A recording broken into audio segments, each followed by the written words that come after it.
Assalamualaikum warahmatullahi ta'ala wabarakatuh. Alhamdulillahilladzi arsala rasulahu bilhuda wa dinil haqq liyuzhirahu ala dini kullihi walau karihal musyrikun. Asyhadu an la ilaha illallah wahdahu la syarika lah wa asyhadu anna Muhammadan abduhu wa rasuluh. Allahumma salli wa sallim wa barik ala Muhammad wa ala alihi wa ashabihi wa man da'a bi da'watihi wa istanna bi sunnatihi ila yaumiddin, amma ba'd. Wa qala ta'ala ba'da a'udzu billahi minasy syaithanir rajim. Bismillahirrahmanirrahim.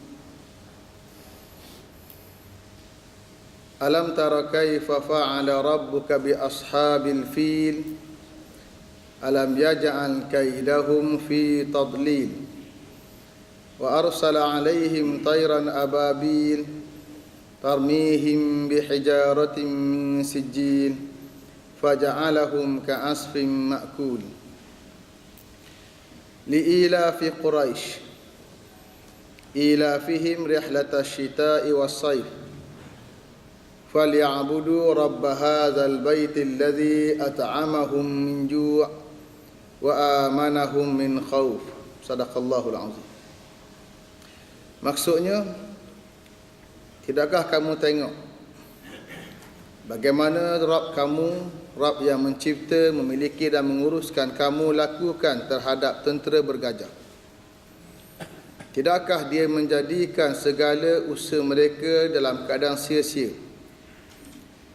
Lalu dia hantarkan kepada mereka burung ababil yang melontarkan kepada mereka batu-batu daripada sijil. Lalu dia menjadikan mereka seumpama daun-daun yang dimakan ulat.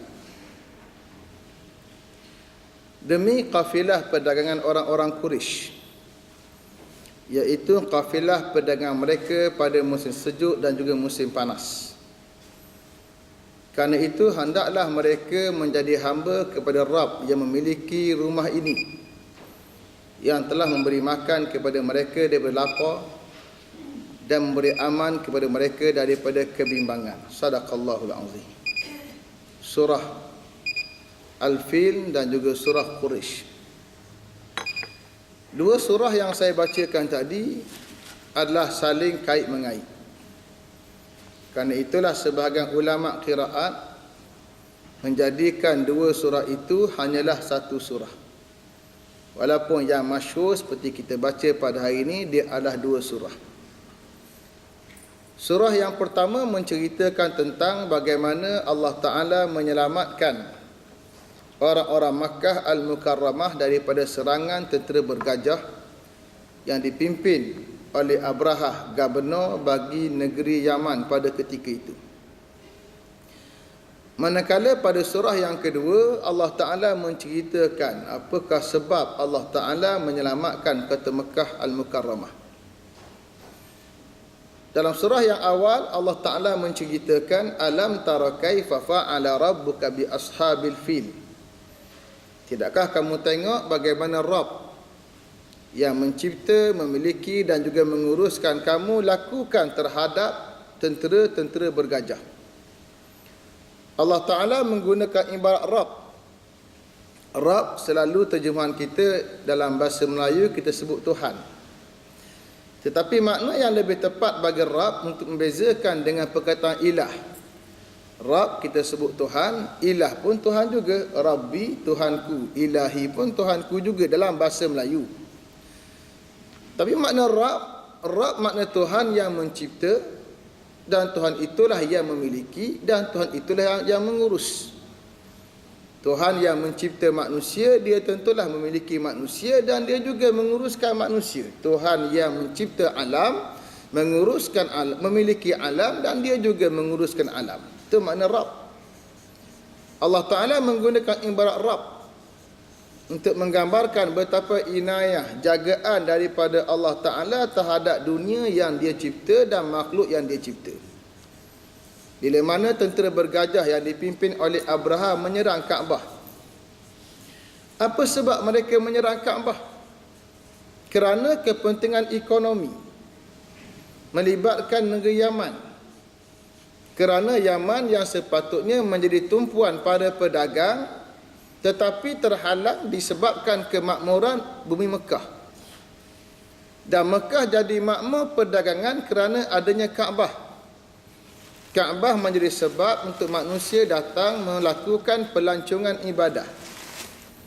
Bila mana berlaku pelancongan ibadah, maka akan diikuti pula dengan satu benda yang namanya ekonomi.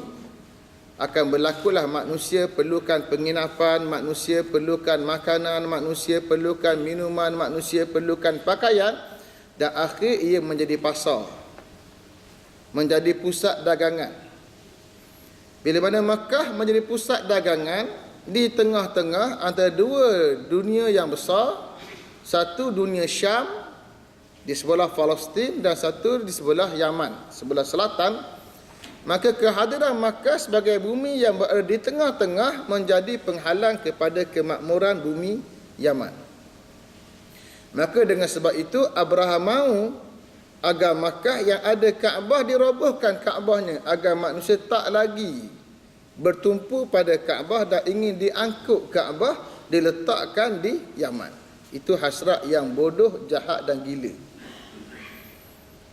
Tujuannya supaya orang berpindah melancong ke Kaabah yang berada di Yaman. Itu tujuannya.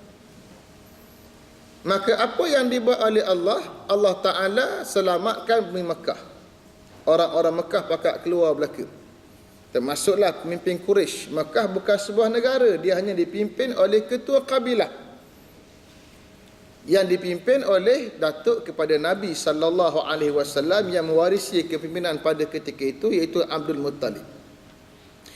Bila Abraham nak menyerang, dia bagi amaran, maka semua orang pakat keluar dari Mekah, biarkan Mekah kosong. Abraham merampas kambing-kambing, unta-unta, semua dia rampas. Lalu Abdul Muttalib datang jumpa Abraham, minta dikembalikan kambing, unta yang dirampas. Lalu Abraham bertanya, kenapa kamu sebagai pemimpin yang hebat bagi orang-orang Quraisy, kamu hanya datang minta unta, minta kambing, minta lembu untuk diselamatkan? Kenapa tak minta diselamatkan daripada Kaabah? Kenapa tak minta aku jangan serang Kaabah, jangan serang Mekah? Kenapa kau biarkan Kaabah itu? Lalu kata Abdul Muttalib, bagi rumah itu ada tuannya dan bagi kambing ini ada tuannya. Tuan kambing sekarang aku, maka aku minta lah. Tuan rumah ada, iaitu Allah Ta'ala, maka Allah akan jaga. Kalau kita ambil sekali imbas macam sikap tak bertanggungjawab. Kamu pemimpin, patut jaga Kaabah, serah orang serang dengan alasan Tuhan akan jaga. Itu sikap tidak bertanggungjawab. Satu sudut. Tapi sudut yang betulnya ialah kerana tak ada orang yang mampu untuk menyerang Kaabah. Itu adalah bumi milik Allah Ta'ala, bumi yang suci. Maka bila mana Abraham menyerang Kaabah, apa yang dibuat oleh Allah ni? Allah cerita dalam surah Quraisy, dalam surah Al-Fil. Tidakkah kamu tengok? Itu ayat menggambarkan ta'ajub. Allah Ta'ala lakukan terhadap tentera bergajah. Gajah, tentera yang besar, yang boleh merobohkan bangunan. Alam yaj'al kaidahum fi tadlil. Tidakkah Allah Ta'ala Rabb itu menjadikan segala usaha mereka yang buat tentera besar-besaran, buat datang gajah mari daripada Yaman, fi tadlil, dalam keadaan sia-sia, tak boleh buat apa. Wa arsala alaihim tayran ababil, dan Rabb itu menghantar pada mereka burung yang dipanggil ababil. Saya tak nak hurai apakah dia tafsiran ulama bagi maksud ababil. Adakah burung dinamakan ababil atau burung daripada syurga? Itu bukan pokok perbahasan kita. Tarmihim bihijaratin min sijil. Burung itu melontarkan pada semua tentera bergajah itu hijaratan, dengan batu-batu, min sijil, daripada sijil. Pun saya tak nak hurai apa makna sijil. Adakah dia batu yang panas atau batu daripada neraka, namanya sijil? Itu bukan perbahasan kita, kerana bukan untuk itu cerita Al-Quran nak jelaskan pada kita. Faja'alahum ka'asfin ma'kul. Lalu Allah Ta'ala Rabb itu jadikan mereka umpama daun yang dimakan ulat. Ceritanya mereka dihancurkan oleh Allah.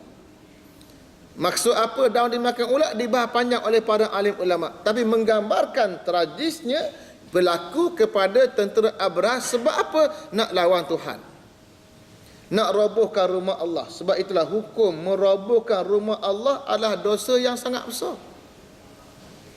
Hingga Allah sebut dalam surah Al-Baqarah, "Wa man azlamu mimman mana'a masajidallah an yuzkara fiha ismuhu wa sa'a fi kharabiha."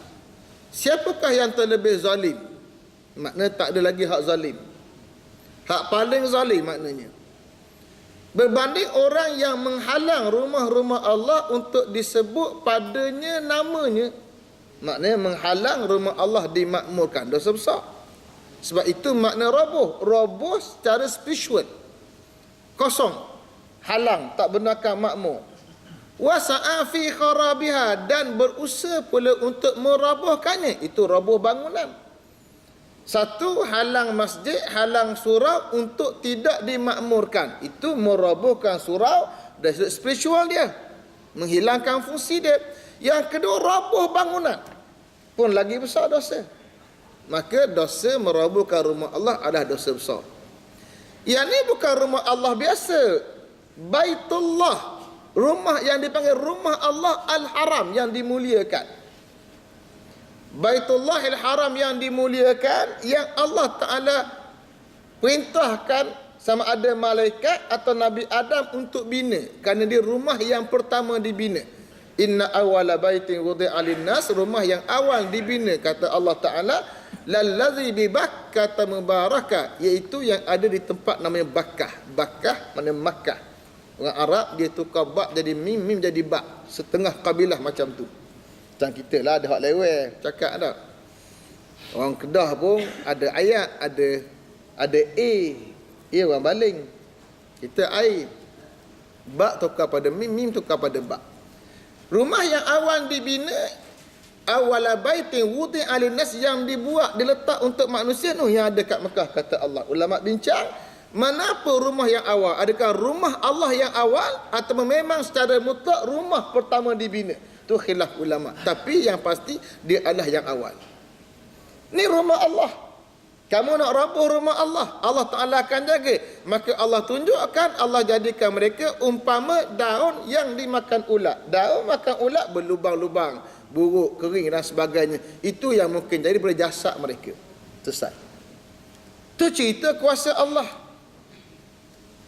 Sambungan cerita Al-Fil ialah surah Quraisy. Bermula dengan ayat li'ila fi Quraisy. Li maknanya untuk, li makna tujuan, li makna demi. Kejadian Allah Ta'ala menyelamatkan kota Makkah yang ada padanya Kaabah, yang jadi pusat dagangan, yang jadi punca ekonomi, sumber ekonomi utama orang ke adalah dagangan. Yang Allah selamatkan Makkah ni sebab apa? Li'ila fi Quraisy, demi menjaga kemaslahatan, kepentingan kafilah perdagangan orang-orang Quraisy. Ceritanya, perdagangan satu benda yang besar. Islam meletakkan pintu rezeki yang paling besar menerusi dagangan, perniagaan. 9/10 rezeki berdasarkan satu hadis yang dinilai hasan oleh para alim ulama. Atau a'syaril rizq, 9 rezeki dia berdagang. Kenapa?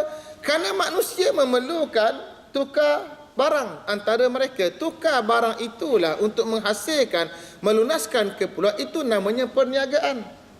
Saya dahaga air, saya nak minum air, takkan saya nak ambil air dekat telaga. Ada orang tolong proses, masukkan dalam botol, kemudian ada orang tolong pasarkan, ada orang yang keluar pengilang, ada pula marketer, orang yang pasarkan, ada pula peruncit yang tukang jual pada kita pula. Maka orang yang runcit akan dapat untung, orang yang marketer, orang yang pasarkan, orang tengah dapat untung, pengilang pun dapat untung. Akhir sampai pada kita. Nak sampai macam mana? Bisnes, dagangan, perniagaan. Kalau tak ada dagangan dan perniagaan, manusia tak boleh hidup. Mana mungkin kita melunaskan segala kehidupan kita untuk dapat sehelai baju dan kopiah yang kita pakai hari ini. Memerlukan banyak mana manusia yang terpaksa bertukar ganti barang ketika tak ada duit lagi. Yang ada gula, mengusahakan gula, dia beri gula untuk dapatkan beras. Yang ada beras, dia tukar, beri beras untuk dapatkan ikan. Dan begitulah manusia.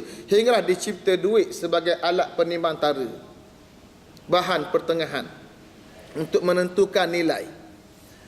Maka dagangan satu benda yang besar. Manusia dapat rezeki disebabkan interaksi sesama manusia dan transaksi antara manusia, itulah yang menghasilkan duit.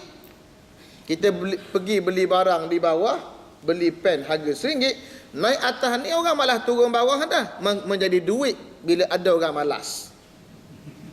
Pada orang yang rajin, dia pun jual lah pen pada semua yang ada kat sini, ambil untung 20%. Tapi ada 100 orang, dia dapat RM20 sebab dia rajin, dapat RM20. Bila rajin, bila malah menjadi peluang untuk orang rajin.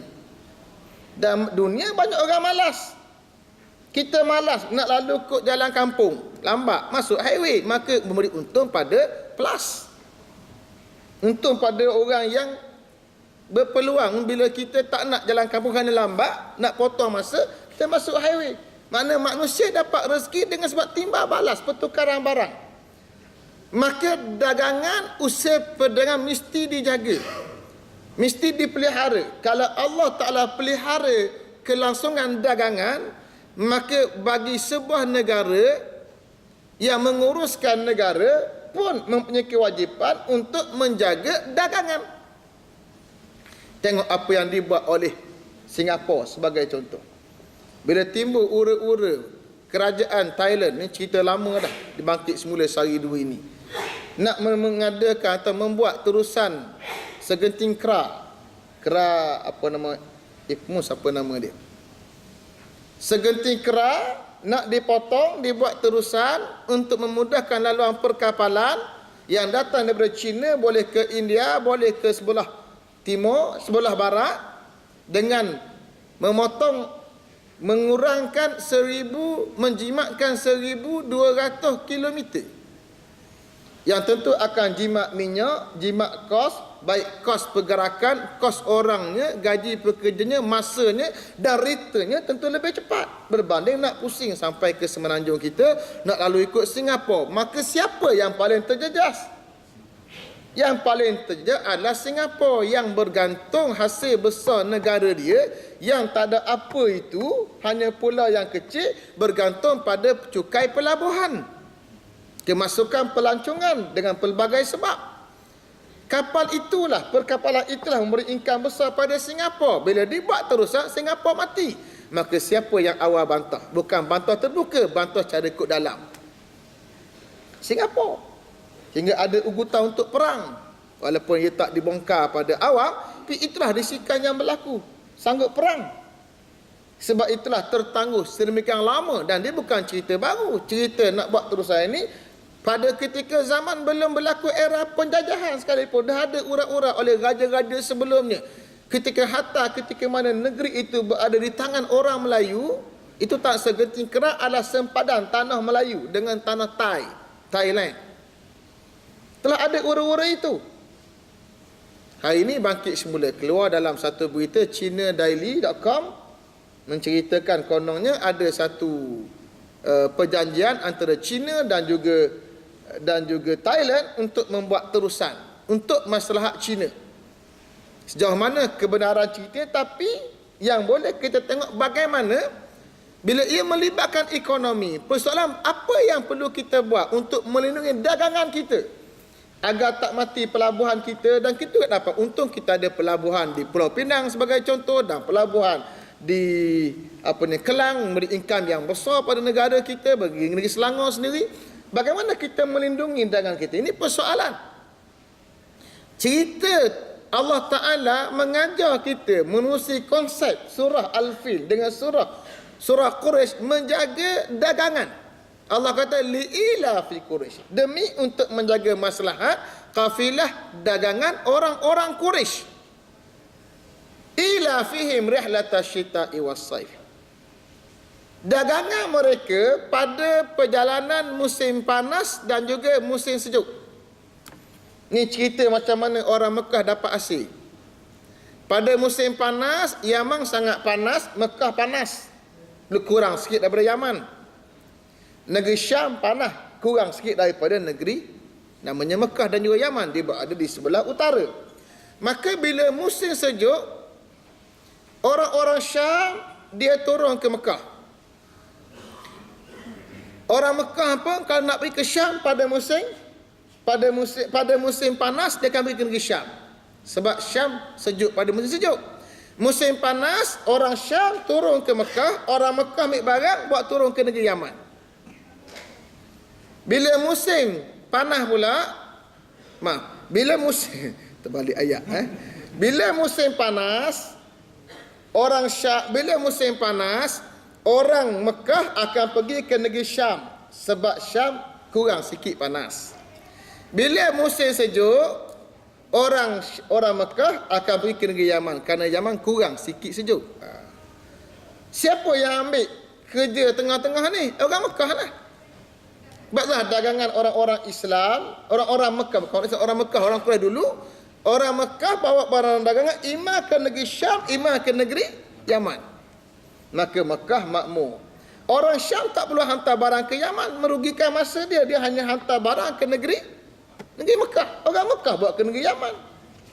Orang Yaman tak perlu hantar ke negeri Syam, dia hantar ke Mekah saja. Orang Mekah hantar ke negeri Syam. Kerak separuh perjalanan.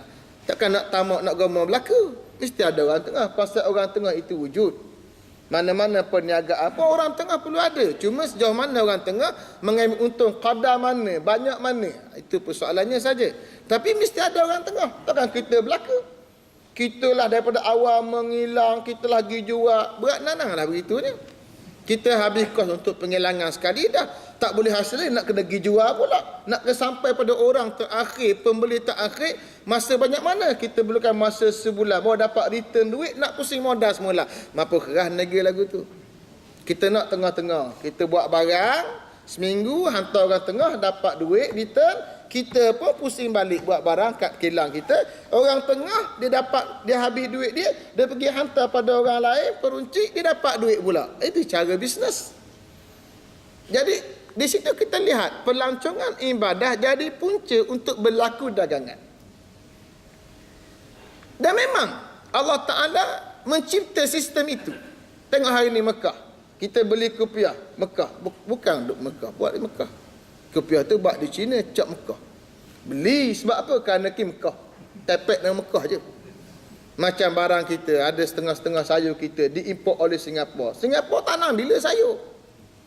Dia ambil daripada kamera Highland, hantar Singapura, cap nama Singapura. Nama Singapura tu ada nilai laku. Beras basmati Amerika. Bila Amerika ada berasnya? Ambil daripada India. Cap Amerika ada nilai komersial Amerika. Berjalan seluruh dunia. Beras basmati Amerika. Ni contoh nilai. Nilai Mekah. Cap Mekah. Maka Allah kata sebab nak jaga. Lalu bila Allah Ta'ala jaga Mekah, jaga dengan orang Quraisy daripada ancaman, tentera Abrahah, selamatkan bisnes, selamatkan ekonomi orang-orang Quraisy, maka apa kewajipan? Falyabudu. Yang ni manusia lupa. Falyabudu. Hendaklah kamu menghambakan diri.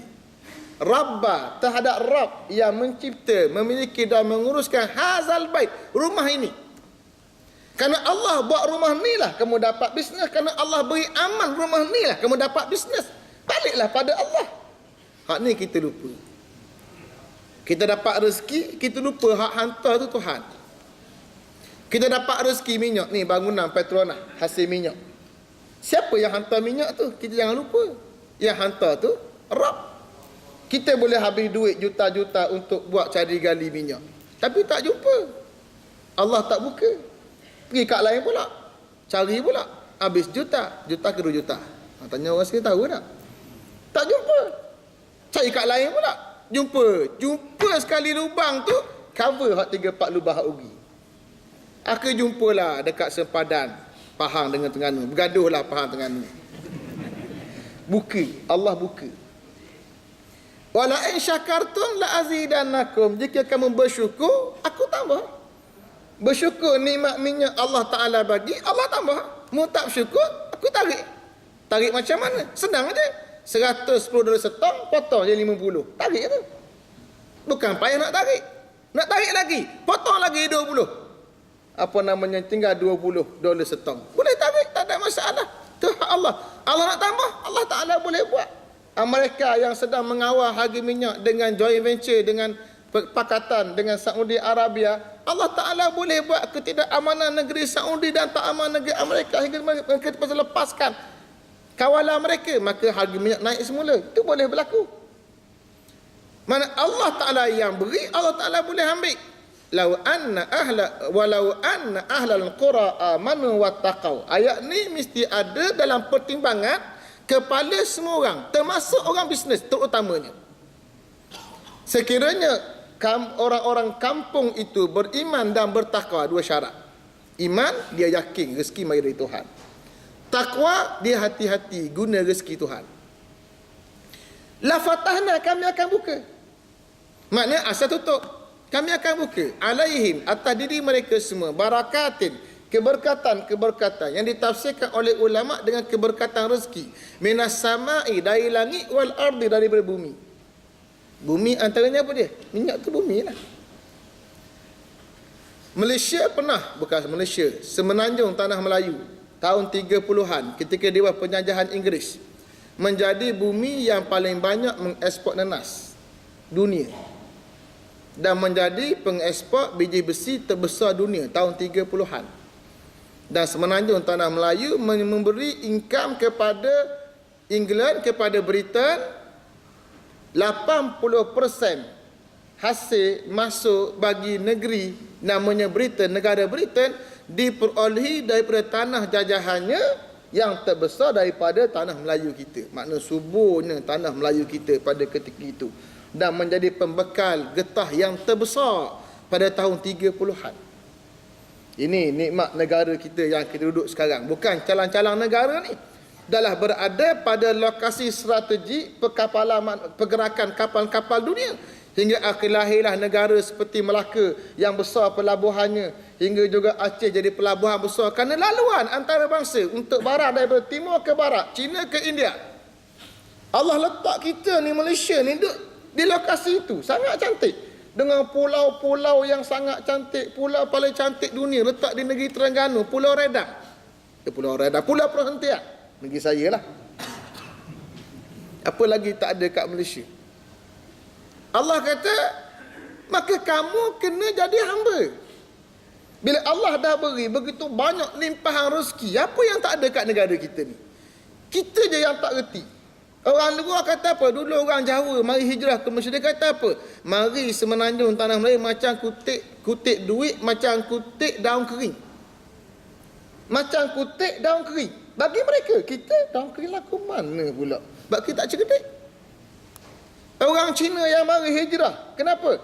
Orang Cina yang hijrah ke Malaysia, ke satu kajian, dia mari dari satu kawasan lembah di China, bukan seluruh China, satu lembah. Memang jenis manusia suka berhijrah. Mereka yang banyak turun ke sebelah alam Melayu kita ini. Sebab apa? Mereka mendengar bagaimana Semenanjung Tanah Melayu jadi lubuk duit. Mereka datang hijrah sebab duit. Ni pun ni, hak mari turun ni, Nepal turun cari duit. Semalam soalan saya ke Parlimen dijawab oleh Menteri. Sebab apa jawab Menteri? Saya ahli Parlimen. Khabar. Kapelek pun tak. Ingat? Saya tanya soalan saya, berapa jumlah pekerja asing di Malaysia? Jumlah pekerja asing di Malaysia 1.94 juta. Daripada rakyat Malaysia jumlahnya 30 juta. Itu hak terakhir. Apa nama statistik? 1.94 juta. Yang paling ramai 700,000 pada sektor penghilangan. Budak-budak kita bekerja dah. Ambil orang luar. Ambil Bangla, ambil Nepal, ambil Vietnam, ambil Rohingya. Besar jumlahnya. Cari duit kat sini. Dan jumlah transaksi duit yang dihantar keluar Malaysia Dia pernah dia buat kajian, jumlah begitu besar, berbilion duit kita keluar. Kenapa? Kerana orang luar bekerja di sini, lubuk duit. Ini bumi namanya Malaysia. Maka bila ini tempat nikmat, tempat orang dapat duit, maka falyabudu, kena jadi hamba. Hamba lagu mana? Semua tindak tanduk kita sebagai rakyat ke negara ke bisnes ke siapa pun, kita jaga peraturan hukum hakam Allah. Bab transaksi kewangan, jangan terlibat dengan riba, jangan berlaku spekulasi, jangan berlaku manipulasi, jangan berlaku monopoli. Ni semua benda. Falyabudu rabb hadzal bait allazi at'amahum min ju'. Rabb itu yang bagi makan pada mereka semua daripada lapar. Tanggungjawab Allah Ta'ala, dia bagi makan pada manusia.